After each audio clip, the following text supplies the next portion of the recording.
Oke guys, kali ini kita akan mengomentari berita ya, akan bahas tentang desakan-desakan ekonomi dari Aliansi Ekonomi. Nah, untuk mengetahui konteksnya, mari kita bersama simak beritanya. Kita mulai videonya.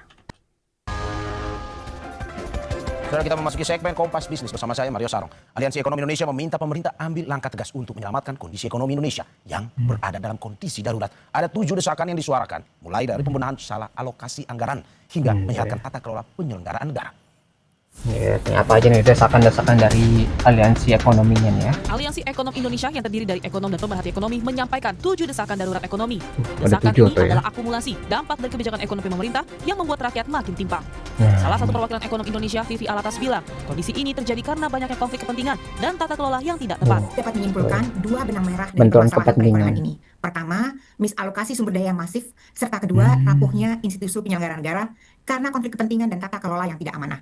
Menimbang masalah tersebut dan riuhnya persaingan tidak sehat antar elit politik dalam proses bernegara, kami menekankan darurat perbaikan yang nyata atas kesejahteraan masyarakat. Dalam kapasitas sebagai ekonom profesional dan akademisi di bidang ekonomi yang mengemban amanah untuk menyuarakan kesulitan perekonomian yang dirasakan rakyat, dan dengan bela rasa pada kehidupan masyarakat, kami menyampaikan beberapa desakan penting dan genting untuk dapat ditindaklanjuti secara serius oleh berbagai perangkat negara. Ya, kalau misalnya berbenturan yang di atas itu pada berantem, yang menderita tuh dari bawahnya. Jadi kayak tadi alokasi dana nggak tepat, keputusan yang lama, mungkin banyak uang yang mengendap, itu kan jadi masalah di atas tuh. Nah, kalau misalnya itu masalah terjadi, yang bakal menderita adalah bagian bawahnya, yang harusnya mendapatkan manfaat dari kebijakan malah terlambat atau malah tidak mendapatkan sama sekali. Jadi nggak tepat sasaran, misalnya seperti itu. Ya itu jadi yang atas berantem, yang bawahnya yang bakal menderita dari kejadian seperti itu. Ekonom lainnya, Ella Setiawan, bilang penciptaan lapangan kerja makin menyusut termasuk bagi kalangan muda yang seharusnya menjadi aset bangsa yang krusial. 7 desakan darurat ekonomi yang disuarakan ialah perbaiki secara menyeluruh misalokasi anggaran yang terjadi dan tempatkan anggaran pada kebijakan dan program secara wajar dan proporsional. Kemudian kembalikan independensi, transparansi dan pastikan tidak ada intervensi kepentingan pihak tertentu. Hentikan dominasi negara yang beresiko melakukan aktivitas perekonomian lokal. Deregulasi kebijakan, perizinan, lisensi dan penyederhanaan birokrasi termasuk pencabutan TKDN. Itu ya. Jadi dari misalokasi, berarti dananya itu nggak tepat ya penggunaannya. Misalnya harusnya untuk belanja ini, tapi malah belanja itu gitu. Jadi harus dialokasikan ke tempat yang tepat juga, supaya tadi ekonomi benar jalan gitu dari awal sampai akhir. Jangan di salah satu tempat aja sehingga uang itu mandek dan tidak berjalan dengan lancar gitu. Terus masalah independen tuh penting gara-gara biar nggak ada benturan kepentingan. Jadi nanti mau dikasih dana ke sini, oh ini pihak ini nggak setuju, jadinya lambat kan, nggak jadi lagi diubah, direvisi. Nanti kan gara-gara terlambatan seperti ini itu bisa menyebabkan bencana ekonomi ya. Jadi ekonomi jadi lambat gitu, lesu jadinya. Yang harus didapat dana dari pemerintah nih untuk pembelanjaan, tapi gara-gara terlambat banyak orang yang nggak setuju, banyak yang harus direvisi, sehingga tadi yang menderita adalah yang bawahnya. Jadi dibutuhkan independensi ya, jadi terpisah gitu biar nggak ada benturan kepentingan ya. Terus tentang dominasi negara yang beresiko yang melemahkan aktivitas ekonomi lokal. Jadi kita ini masalah mungkin impor sama ekspor ya, supaya ekonomi lokal itu diperkuat, jangan hanya mengandalkan dari impor saja ya. Kita harus memperkuat lokal kita supaya kita bisa menopang dari sendiri ya, nggak selalu bergantung dari negara lain. Terus masalah perizinan dan sebagainya itu masalah regulasi ya. Kebijakan yang menangani ketimpangan dalam berbagai dimensi, kembalikan kebijakan berbasis bukti dan proses teknokratis dalam pengambilan kebijakan serta berantas program populis. Dan terakhir, tingkatkan kualitas institusi, bangun kepercayaan publik, dan sehatkan tata kelola penyelenggara negara. Ya, itu ya. 7 desakan ini bukan Desakan secara ekonomi tiba-tiba. ya. Para ekonom pun menegaskan gelombang protes publik harusnya menjadi alarm atas kondisi ekonomi nasional hari ini. Vicky Kwen, Tim Liputan, Kompas TV.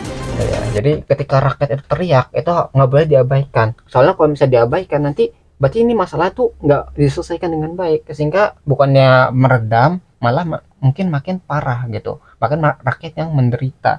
Kayak sekarang nih ya, kemarin kan demo banyak. Berarti kan bukti bahwa nggak cuma satu daerah loh yang sedang menderita, tapi ada banyak daerah juga yang merasakan hal yang sama gitu. Dari PHK, terus inflasi, harga bahan pokok mahal, terus kelangkaan barang dan sebagainya, itu kan jadi masalah yang harusnya bisa diselesaikan. Harusnya ada intervensi dari pemerintah untuk mengatasi masalah tersebut gitu. Kalau misalnya pemerintah tidak mau mendengar, diam saja atau lambat dalam bergerak, ya masalahnya bukan selesai tapi malah makin besar. Ya itulah yang harus kita selesaikan sekarang.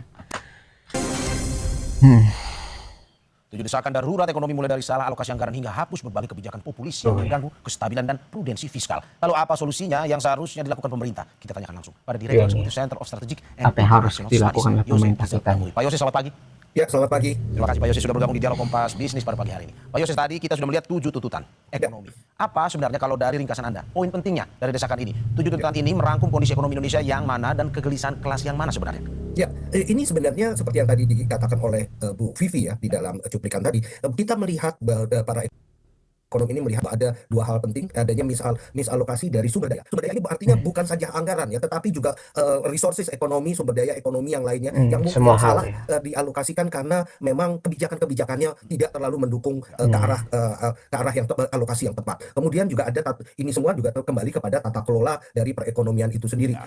Untuk pertanyaannya, ini sebenarnya kegelisahan kelas yang mana? Ini sebenarnya kegelisahan seluruh kelas karena kita melihat bahwa pertumbuhan ekonomi itu menurun kualitasnya. Seluruh kelas ini kelas bawah, menengah dan juga atas kalian ya? Ya semuanya. Semuanya Semua kena. tentunya. Karena kita melihat bahwa adanya penurunan kualitas yang cukup tajam di dalam kondisi perekonomian saat ini. Ada 6 poin yang kami sebutkan sebagai latar belakang untuk menjelaskan bagaimana kondisi perekonomian tersebut. Tetapi juga kemudian kita lihat bahwa ada beberapa poin penting di sana. Pertama, pertumbuhan ekonomi yang menurun kualitasnya ya. Kualitasnya misalnya kami menyebutkan bahwa pada tahun 2010 sampai tahun 2020 sebelum Covid misalnya, pertumbuhan ekonomi itu 5,4% secara rata-rata dan mampu mengungkit upah real tumbuh sebesar 5,1%. Sementara saat ini pertumbuhan ekonomi yang tetap 5% itu hanya meningkatkan upah real sebesar 1,2%. Jadi kualitasnya sudah menurun. Belum lagi masalah upahnya nggak terlalu tinggi kerja naiknya. yang sangat dirasakan terutama oleh para pencari kerja muda. Ya, Orang-orang yang sudah mempunyai kemampuan cukup tinggi tetapi tidak bisa terserap oleh lapangan pekerjaan, oleh perekonomian itu sendiri untuk mendapatkan pekerjaan yang layak. Nah, hal ini tentu Jadi SDM-nya banyak, ada tersedia, tapi lapangan pekerjaannya yang tidak ada, tidak mencukupi untuk menyerap gitu. Jadi banyak orang yang menganggur di sana. Nah, itu yang harusnya ya orang-orang menganggur ini kerja ya, mengembangkan ekonomi, jadi tumbuh tuh ekonominya. Tapi gara-gara nganggur, nggak dapat kerjaan, bukannya tumbuh malah jadi beban gitu ya. Jadi mereka tetap makan, tapi mereka tidak menghasilkan apa-apa. Ya kita kan kayak misalnya kita kerja gitu kan, kita bisa menghidupi diri kita sendiri gitu, ada konsumsi, ada produksi juga. Nah, ini mereka konsumsi saja tapi nganggur gitu, nggak ada produksinya, sehingga terjadi defisit ya, hanya konsumsi tapi tidak ada produksinya. semua pihak di dalam perekonomian. Mungkin kita menganggap bahwa kelas atas terinsulasi, tetapi tidak. Karena mereka juga menjadi driver untuk berbagai aktivitas perekonomian yang lainnya yang akan juga ditentukan atau dipengaruhi oleh kelas-kelas yang lainnya. Dan ini semua tentunya akan berpengaruh, dan kita juga melihat bahwa ini tidak hanya masalah ekonomi, tetapi juga ada masalah sosial di sana, di mana permasalahan ekonomi ini kalau tidak ditangani dengan baik akan menjadi permasalahan sosial yang semakin lama semakin memberatkan. Ya, jadi nggak cuma kelas yang bawah doang, tapi kelas atas juga bisa terdampak, karena kelas yang atas tuh bisa berdiri itu karena ada kelas yang di bawahnya yang menopangnya. Kalau yang di bawahnya hancur, yang atasnya juga akan ikut jatuh gitu. Jadi harus setarakan atau disejahterakan juga yang bawahnya supaya semuanya itu bisa mendapatkan manfaat gitu ya. Misalnya yang bawah dibantu, nanti yang bawahnya nanti makin ke tengah terus makin ke atas. Jadi semuanya dapat manfaatnya, nggak cuma yang atasnya doang gitu ya yang dapat manfaat atau merasa kesulitan, tapi semua orang itu pantas mendapatkan bantuan dari pemerintah supaya terjadi tuh ya kesejahteraan sosial ya di Indonesia, supaya itu yang terjadi, jangan sampai ada yang tertindas dari kebijakan pemerintah. Pak Yos, ini menarik bahwa semua poin yang disampaikan 7 ini mencakup seluruh yang tadi Anda bilang, kelas, permasalahan kegelisahan seluruh kelas. Tetapi ada kata misalokasi atau salah anggaran. Maksudnya bagaimana kalau dari analisis Anda? Dan anggaran yang mana? Anggaran di mana nih? Begini, sejak tahun kemarin, tahun ini bukan tahun kemarin ya, yang ditetapkan oleh sejak tahun kemarin, kita melihat ada perubahan besar-besaran di dalam struktur anggaran kita, terutama struktur spendingnya, struktur pengeluaran, di mana ada beberapa pos-pos baru yang cukup menyita porsi yang cukup besar di dalam anggaran kita. Padahal kita tahu pada saat ini kondisi perekonomian tidak sedang baik-baik saja. Biasanya di dalam ilmu ekonomi ada istilah bahwa anggaran itu seharusnya countercyclical, di mana harus mampu ketika perekonomian sedang berjalan pada mesin rendah, itu anggaran harus mampu untuk meningkatkannya. Nah, sekarang dengan pengeluaran baru yang belum ada infrastrukturnya, ya tentunya ya, belum ada juga mekanisme yang jelas, belum kemungkinan juga kita nggak tahu apakah itu memberikan manfaat yang baik atau tidak kepada perekonomian. Risiko untuk melakukan pengeluaran baru yang belum kita punyai infrastruktur dan mekanismenya ini menjadi tinggi.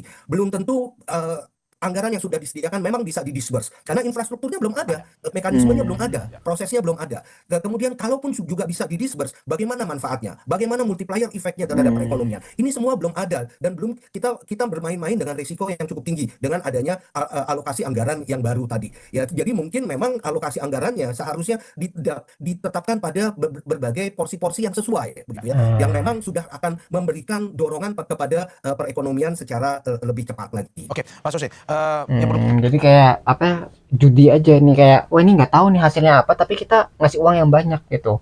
Tapi kita nggak tahu nih apakah dia bakal berdampak positif atau negatif. Kalau misalnya dampaknya positif, sangat positif, bagus. Tapi kalau misalnya dari yang sudah diinvestasikan, sudah dialokasikan, itu ternyata tidak menghasilkan apa-apa, itu kan jadi zonk, jadi buntung hasilnya. Nah itu yang jadi masalah. Jadi alokasi itu banyak ya ke hal-hal yang sudah kita ketahui atau yang belum kita ketahui. Nah, kalau misalnya mau main aman ya kita investasikan atau alokasikan ke tempat yang sudah kita ketahui bakal mendorong ini ya perekonomian. Kayak misalnya infrastruktur infrastruktur yang seperti apa yang dibutuhkan oleh publik supaya bisa mendorong perekonomian.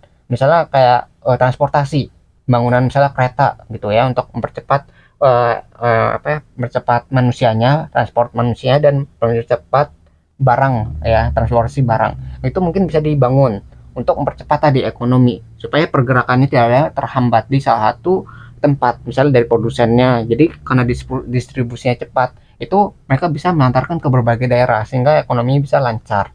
Nah, misalnya itu dari kereta gitu kan, itu bisa transportasinya bisa ditingkatkan. Nah, kalau misalnya dari hal lain mungkin banyak gitu. Nah, mungkin dari pemerintah ini ada alokasi yang tidak tepat ataupun yang belum diketahui sehingga tadi bukan yang percepat tapi malah dia membeli kayak judi gitu, nggak tahuan ini bakal berdampak positif atau malah berdampak negatif.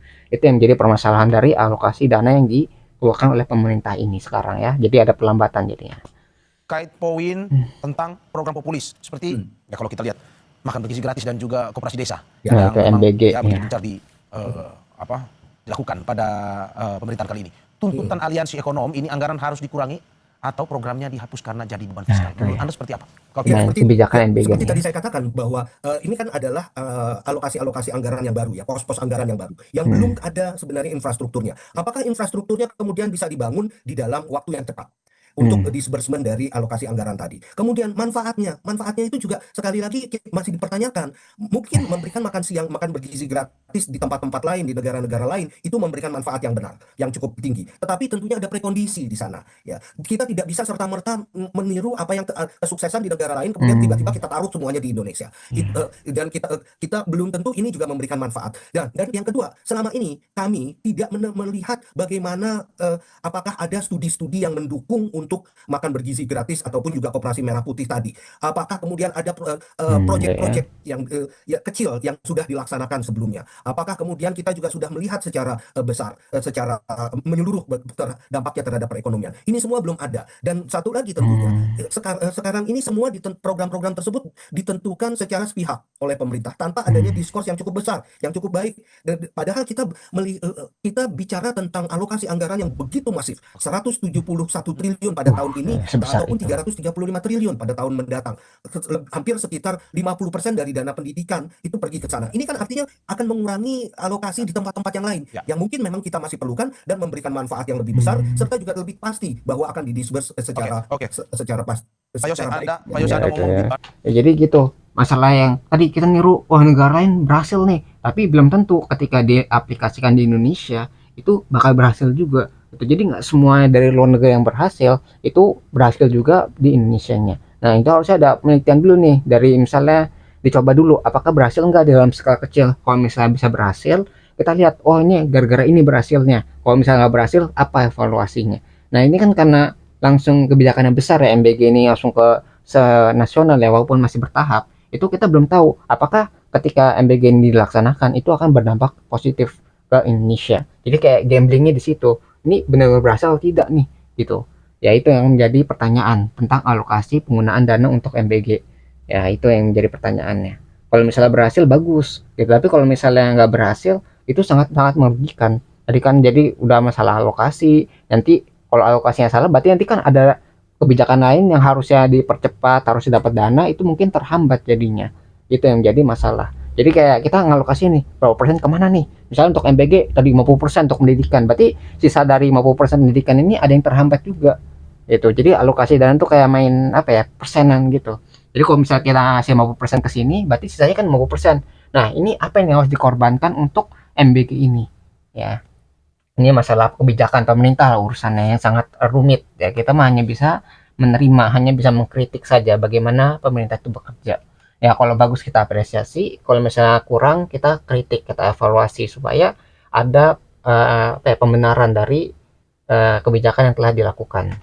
Bahwa program-program yang baru yang infrastrukturnya masih belum lengkap atau bahkan belum ada, infrastruktur ini juga. kemungkinan dengan anggaran besar untuk program tersebut bisa, ya kita bilang masih belum bisa berjalan lebih baik lagi ke depan seperti yang Anda prediksi tadi. Betul seperti itu? Ya, kita masih perlu belajar lagi sebenarnya. Oleh karena itu, kalau memang ini harusnya dijalankan pada tingkatan project dulu, pada tingkatan yang mungkin Skalanya kecil. kita perlu evaluasi dan monitoring terus menerus, bukan di dalam skala yang begitu masif dan menyita anggaran yang begitu besar. Oke. Gitu. Jadi skala yang kecil tuh dibutuhkan untuk jadi sampling. Ini berhasil nggak nih? Kalau misalnya yang kecil aja nggak berhasil, bagaimana dengan skala yang lebih besar, yang lebih rumit, yang lebih susah untuk diterapkan? Gitu, yang kecil aja nggak berhasil gitu kan?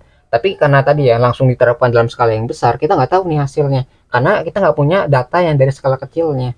Gitu. Jadi belum ada percobaan awalnya. Kalau percobaan awalnya belum berhasil, bagaimana kita bisa berhasil di percobaan yang lebih besar gitu. Jadi kayak gamblingnya di sini ya. Ya kita main ini bakal berhasil atau tidak nggak pasti karena nggak ada data sebelumnya di Indonesia khususnya. Kalau di luar negeri kan mungkin berhasil tuh skala nasional di beberapa negara maju.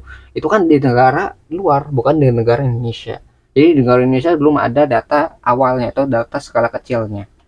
Ya. Teknis tadi ini pun juga ada permasalahan-permasalahan lain yang dirasa bisa menjadi ganjalan dalam proses ekonomi di negara kita. Salah satunya adalah perizinan yang dirasa masih berbelit terutama di birokrasi. Apakah betul seperti itu? Birokrasi juga ya masalahnya. Oke. Terima kasih masih di Kompas Bisnis bersama saya Mario Sarong dan juga narasumber saya Yose Rizal Damuri, Direktur Eksekutif Center of Strategic and International Studies. Pak Yose, saya lanjutkan tadi terkait dengan soal perizinan. Di poin deregulasi kebijakan, perizinan, lisensi, dan penyederhanaan birokrasi.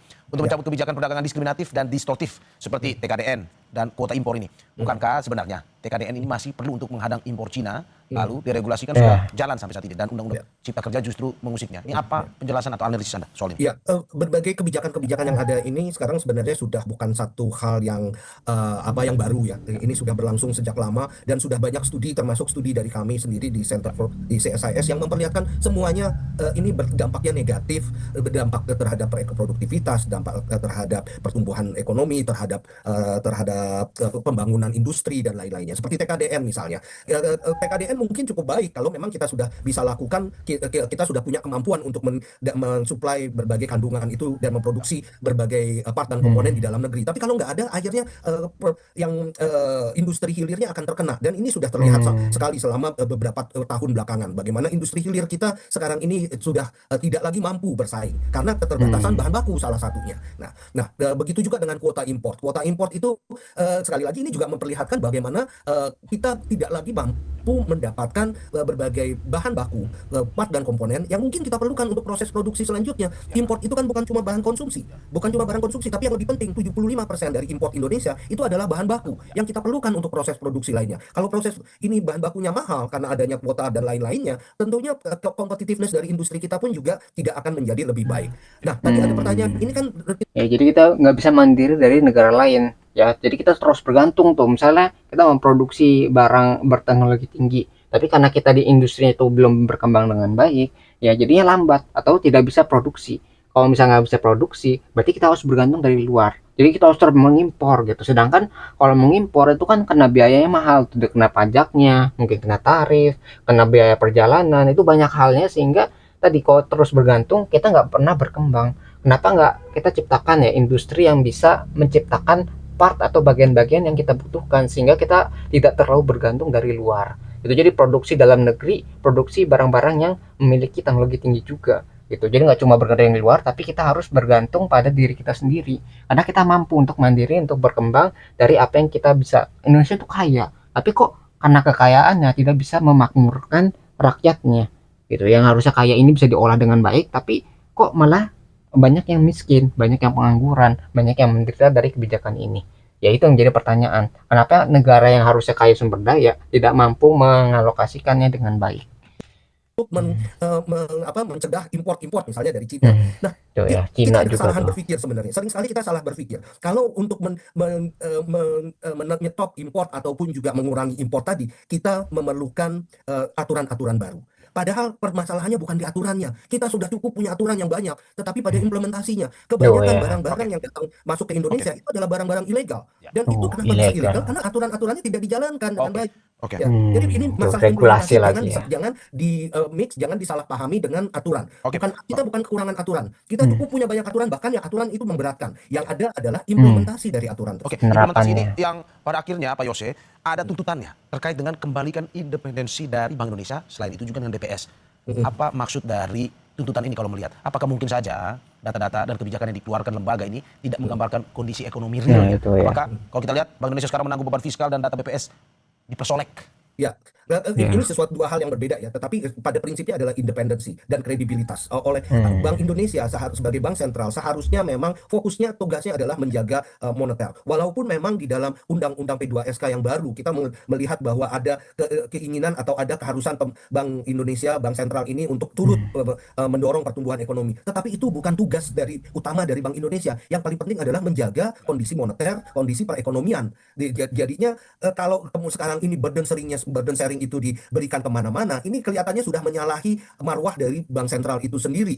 Ya, Burden sharing mungkin diperlukan ketika kondisinya emergency di dalam kondisi COVID hmm, kemarin ini. ya. Tetapi kalau tidak ada keharusannya hanya untuk membiayai program-program pemerintah yang tadi sudah kita bahas tadi, yang begitu besar, begitu Oke, masif, sementara kita nggak punya oke. uang, tentunya ini berimplikasi kepada perekonomian secara besar. Oleh karena itu kembalikan independensi dari bank sentral ini menjadi salah satu tuntutan yang paling utama juga bagi dari Oke, kami Partai oke, Ekonom. oke, Pak Yose, terima kasih banyak atas apa yang disampaikan. Semoga bisa memberikan masukan kepada pemerintah terkait bagaimana menangani persoalan ekonomi yang dirasakan seperti Anda bilang tadi, seluruh kelas Indonesia. Mengejutkan, tetapi ini menjadi PR yang perlu dicarikan solusinya oleh pemerintah. Sekali lagi terima kasih Pak Yose. Sehat-sehat Terima selalu. kasih. Terima kasih. ya. Jadi itu banyak masalah yang masih harus kita hadapi.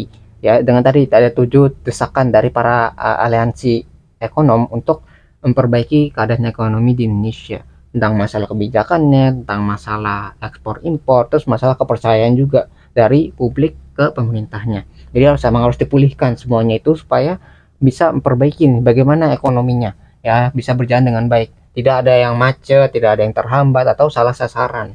Ya semoga ya setelah ada pemilihan menteri yang baru kan mungkin nanti ada kebijakan-kebijakan yang bisa mendobrak nih ya masalah-masalah seperti ini ya sehingga bisa diselesaikan dengan baik dan masyarakat bisa menikmati hasilnya sehingga tadi ya kesejahteraan tuh bisa tercapai dengan baik nggak ada yang menderita tuh dari suatu kebijakannya ya mudah-mudahan itu yang bisa terjadi saat ini kita masih menunggu nih bagaimana kebijakan-kebijakan itu bisa berjalan. Nah, mungkin itu yang bisa kita pelajari dari berita ini. Kalau kalian tertarik dengan sumber beritanya, link sudah saya sediakan di deskripsi video. Nah, mungkin sekian yang bisa saya sampaikan. Semoga video bisa bermanfaat. Kurang lebih yang mohon maaf. Kita ketemu lagi di pembahasan selanjutnya. Insya Allah.